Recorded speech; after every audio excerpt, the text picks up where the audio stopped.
And now stay tuned for X-1 on NBC. Countdown for blastoff. X-5, 4, 3, 2, X-1, fire.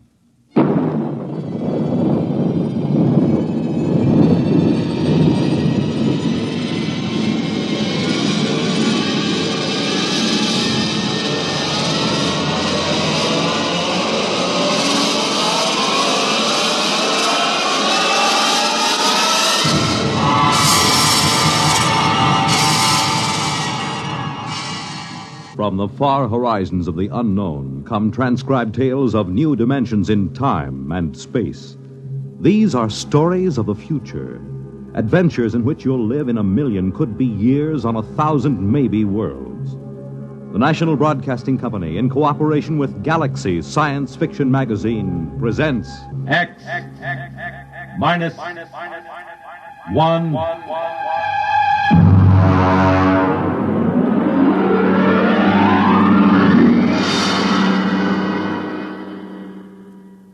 Tonight, Wherever You May Be, by James E. Gunn.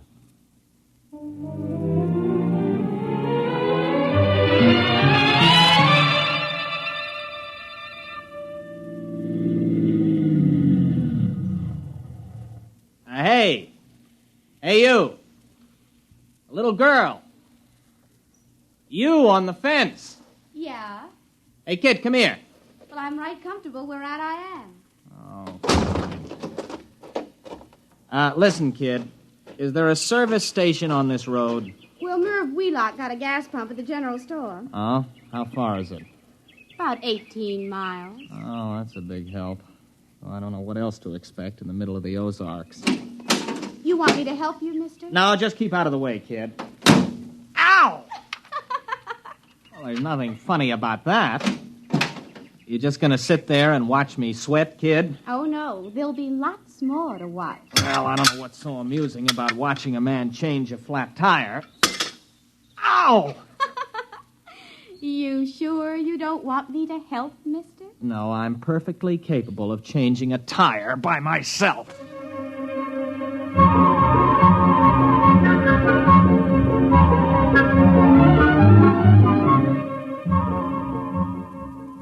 Look out, mister. It's rolling away. What? Your tire. It's rolling away. Hey! Come back here, you! Well, this is the most sadistic tire I ever... Now, stay put. Why don't you go home? Can't. Why not? I run away. Oh, well, that's tough. There. Now, listen, kid. You know a cabin about 15 miles up the road? I reckon. You know where the turnoff is? There ain't no turnoff. You just drive till the road peters out and you take the footpath. You gonna live in that place? Mm-hmm. Just for the summer. Oh. Well, so long, kid. Oh, mister. Hey, mister. Now what do you want? Well, nothing. Only you forgot your jack. Oh, that does it. Where are you going? No place. Thought you said you ran away. I surely did. Don't you have any relatives? No. Friends? No. All right, then, go on home. Oh, come on now. What are you crying for? All right. Get in. I'll give you a lift. Listen, look out for those notes. There's over a year's work in those. Oh. A year's work in them pieces of paper? Uh-huh. Those are notes for the thesis I'm going to write. You write stories? No, research paper. I have to do it to get my degree at the university. Well, what's it called? I mean, the story you're writing. It's not a... It's called The Psychodynamics of Witchcraft, with special reference to the Salem trials of 1692. Oh. Witches? Yeah. All right, where do you live, kid? Well, I can't go home. Pa'd beat me again. Oh, he'd pretty nigh skinned me alive, I guess. You mean he hit you? Little kid like you? Well, he don't use his fists. Not often. He uses his belt mostly. Look here. On my knee. See that black and blue mark? And this one? Never mind. Why does he hit you? He's just mean. Well, he must have some reason. Oh, he wants me to catch some strong young fellow who'd do the work around the place. A gal don't bring in no money, he says. Leastwise, not a good one. You're much too young to get married. I'm 16. You don't look more than... Well, I don't know. Most girls my age got a couple of young ones. One, anyways.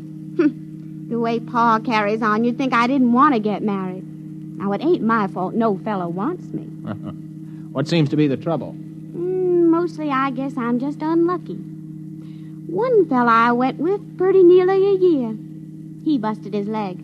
Another nigh well drowned when he fell in the lake. Now, it don't seem right they should blame me, even though we did have words. Blame you? Well, they say it's courting disaster instead of a gal. Fellas just stop coming round. You married, Mr. Matthew Wright. No, I'm not married.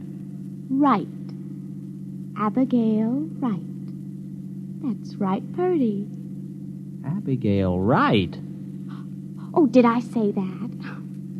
Now, ain't that funny? My name's Jenkins.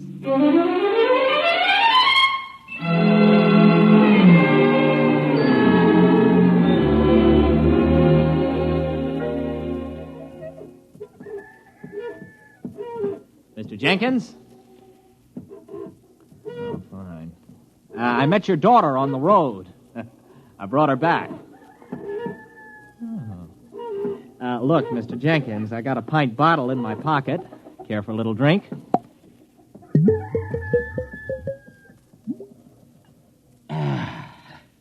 Terrible week. Well, I'm sorry. I repeat, I brought your daughter back. Why? Well, she had no place to go. She ran away. Now, look, Mr. Jenkins, I realize that teenage daughters can be a nuisance, and after meeting your daughter, I can understand how you feel. Still in all, she is your daughter. Got my doubts. Now, Mr. Jenkins, your daughter may have given you good reason to lose your temper, but beating a child is never sound psychology. Beat her? You mean wallop her, whale her? Man, I never laid a hand to her. I dasn't. But she said... Come in here. Oh, now, Mr. Jenkins, I assure you... Come in the cabin. You look around this here room, mister. See them dishes all over the floor, those chairs all splintered like they was kindling, that table turned over bottom side topmost like a turtle on the road? You think I beat her? Well, the place is a shambles. I ain't saying Abby did it. But when she gets unhappy, things happen. Dishes come flying through the air. Funny things happen around Ab. Ever since she started filling out 5 or 6 years ago. Well, she's only 16. 16? Don't let on I told you, but she's past 18. There, you see? Oh, it just fell off the shelf. Well, look, you're a city fella, passable looking. Why don't you take her with you? What? Oh, now, wait a minute, Mr. Jenkins. Well, she's right pretty when she fixes up, and she can cook right smart. Go on, take her. Well, you must be mad. You can't give a girl away like that.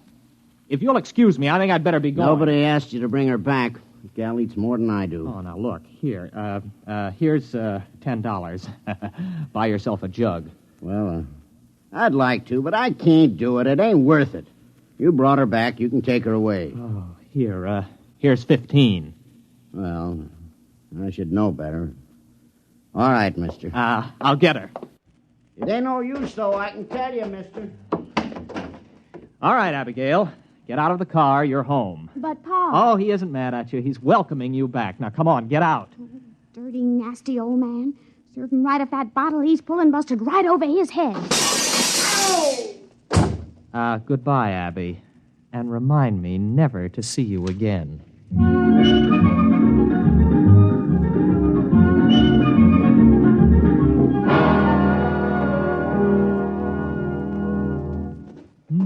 All alone. I'm so all alone. There is no... Hello. What are you doing here? Waiting for you. But listen, this is my cabin. I rented it. I know. What kept you? Well, what are you doing here? How did you get here? Oh, I reckon you're hungry. Look, why don't you sit down? Supper's about ready. Now, wait a minute. I came here by car. How did you get here? Well, I rode. Oh, it's lucky I did. This place needed a good sweeping.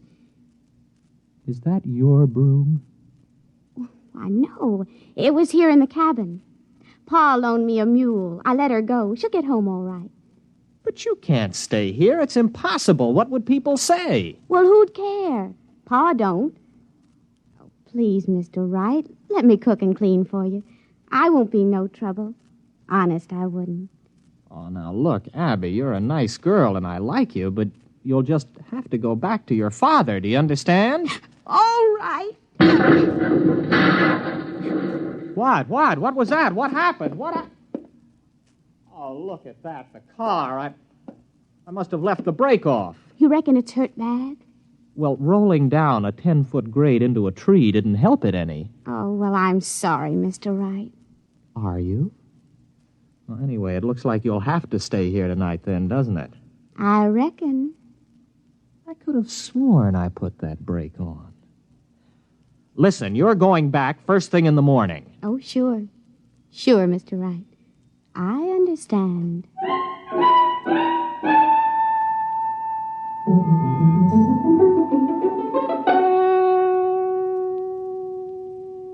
Abby, tell me something. Who wrecked your father's house? Libby. Libby, huh? Who's Libby? The other me. Mostly I keep her bottled up inside. But when I feel sad and unhappy, I just can't keep her in. Then she just lets loose and goes wild. Schizo. Abby, where did you get an idea like that? Well, when I was born, I had a twin sister. Only she died real quick. And when I was bad, my ma used to say Libby would never have been mean or cross or naughty. So when I'd done something bad, I started saying Libby done it. I guess after a while, I've begun to believe it myself. Can you control it, Abby? Not much. You see, when I get feeling mad and mean, things just happen, that's all. How about a rolling tire? You sure did look funny. Oh, I was just feeling mean about Pa, I guess, and I took it out on you. I don't believe it. It's absolutely impossible. It's primitive. It's straight out of Fraser's Golden Bough. There's got to be some explanation. Illusion or hypnosis. There's got to be some physical explanation. Well, I don't see why. I mean, if a thing just happens, you don't have to explain it. It's just there, ain't it? All right. Here. Now, make that cup move. Why? I want to see you do it. But I don't want to. I never wanted to do it. It just happened. Oh, come on, try. Now, no, Mr. Wright. Look, it never brung me nothing but misery. It's bad enough when you can't help it, but it's worse when you do it on purpose. Nothing good will come of it. Come on, try. I want you to. Move that cup. Now, go ahead, Abby. Just move it without touching it. I can't. I just can't. Why not? Why can't you? Well, I don't know. I guess it's because I'm happy. Oh. You can't move it now. No. All right. All right, then get your things. You're going back to your father right now. No, I ain't going. I can't. Listen to you. You're a stupid backwoods girl. Can't. What kind of a way of talking is that? You're going back to your father because you're an ignorant, dirty hillbilly. Abby, you did it. You did it. It came right at my head. Do I have to go back? Oh, no, sir. Not if you help me. Abby, I've got a hold of something here that... What a thesis!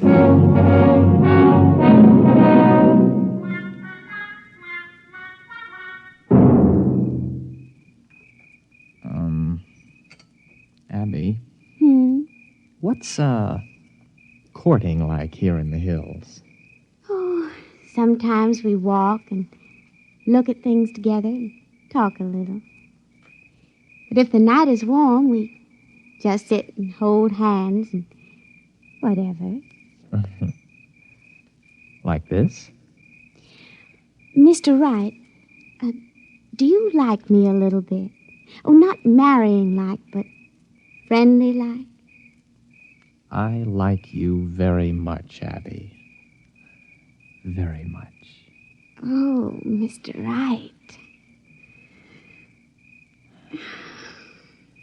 You kiss real pretty. Abby, what happened to your fellas? I mean, the other boys. Well, folks said I'd the evil eye. I mean, Hank fell off the roof and broke his leg, and Gene, well, he fell in the lake and liked to drown. It wasn't my fault it was after we'd had words, now was it? No. Why, Mr. Wright, you're shivering. Maybe we better go get your jacket. Abby, tomorrow we're going to drive to Springfield to do some shopping. Really, Mr. Wright? Why, I ain't never been to Springfield. Oh, ain't that wonderful?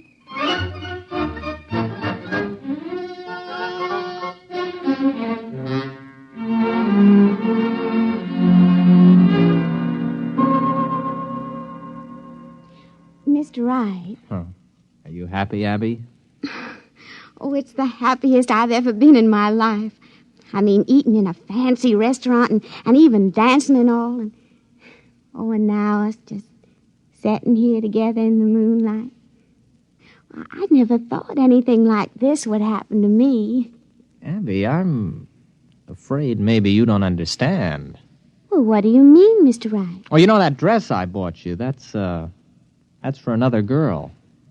What? Yeah, it's for another girl. I'm going to marry her. She's about your size, and I thought we could pick it out that way. Oh, no, Oh, Mr. Wright. Abby, wait a minute. Where are you going? Wait, I want to talk to you. No, I'm going to bed. Matthew Wright, you are a no-good, miserable cad.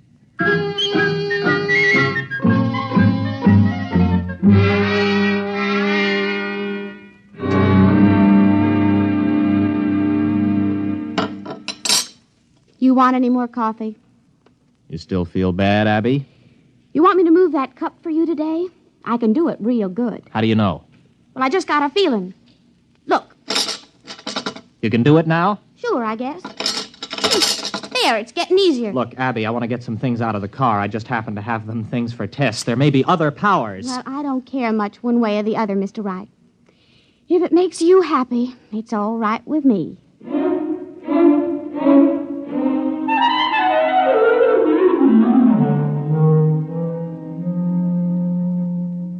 Abby?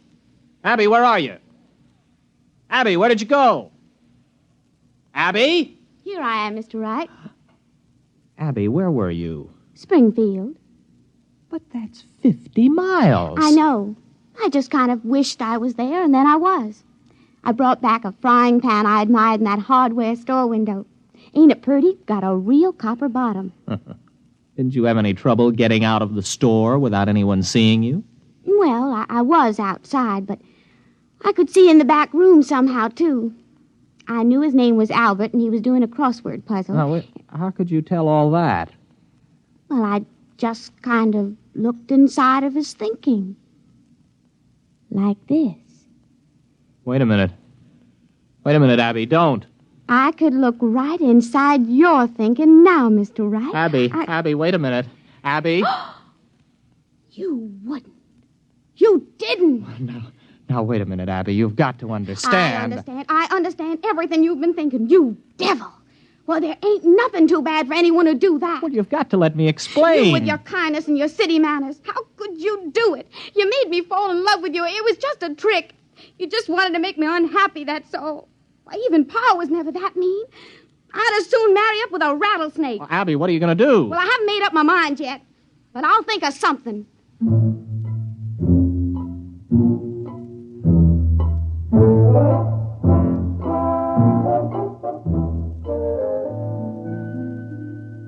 Well, I've got to think of some way out of it. She's in that other room thinking what to do to me. I've got to think of some way. No, it's no use. As soon as I think of it, she knows. Oh, got to keep my mind busy. Mary had a little lamb. Its fleece was white as maybe if I could get her father. No. If there are 2 outs and bases loaded, or men on first and second, and a ball is hit, which, in the opinion of the umpire, can be handled by an infielder, the infield fly rule shall be invoked, and the batter is called out. The base runners may advance at their own peril. Their peril. I've got to think. No, I mustn't think. Make a cherry pie, Matty boy. Oh, no, she's absolutely certain now she can do anything she wants to. I've got to act on the spur of the moment, keep my mind crowded with something else. Oh, it's a lovely day. Breathes there a man with soul so dead. 'Twas brillig and the slithy toves did gyre and gimble in the wave. Froggy went a-courting, and he did ride, sword and pistol by his side, ring Tom Body Michicambo. Full fathom 5 my father lies, of his bones are coral made. Seabirds hourly toll his knell. Hark, I hear them, ding dong dell. That's pretty. Abby! Where are we going? Oh, Abby. What are you doing here? I couldn't let you leave without me. I've got plans for you. Oh? Very interesting plans. But how could you tell I left? I was thinking all sorts of other things. Matt, you were thinking some of the cutest little rhymes. Oh, but that was on top. On top? Why, sure. Way underneath, I could hear plain what you were thinking about running away in this old car. Well, then why didn't you stop me? Conk out the motor or something. Oh, I didn't want to. I told you I could see way down underneath the top of your thinking. And you know what I found there? All the time, even when you were making me unhappy to test all them strange things I learned how to do, way down deep, you're in love with me. I am? Surely true. So, we're going to get married. Are we? There isn't much you can do about it now, is there? No. No, I suppose not, but... You know, it's a frightening thought getting married to you, Abby. A wife who can read your mind and all the rest. Oh, I wouldn't worry about it, darling. Why, I can only do those things when I'm downright miserable. Everything will be perfectly all right. Just as long as you keep me happy.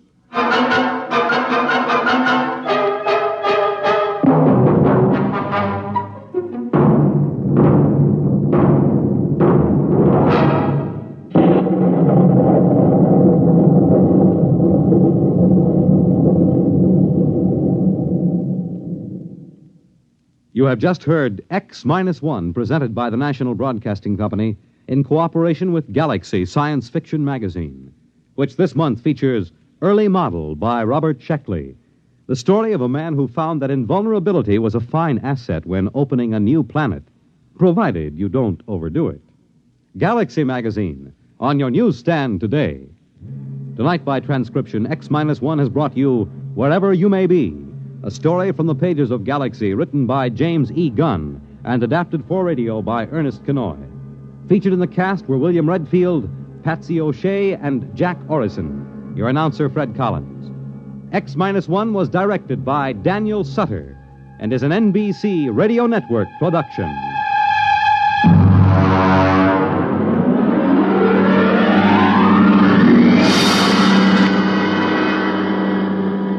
Be sure to hear X-1 1/2 hour earlier next week over most NBC radio stations. Check your local newspaper for the exact time.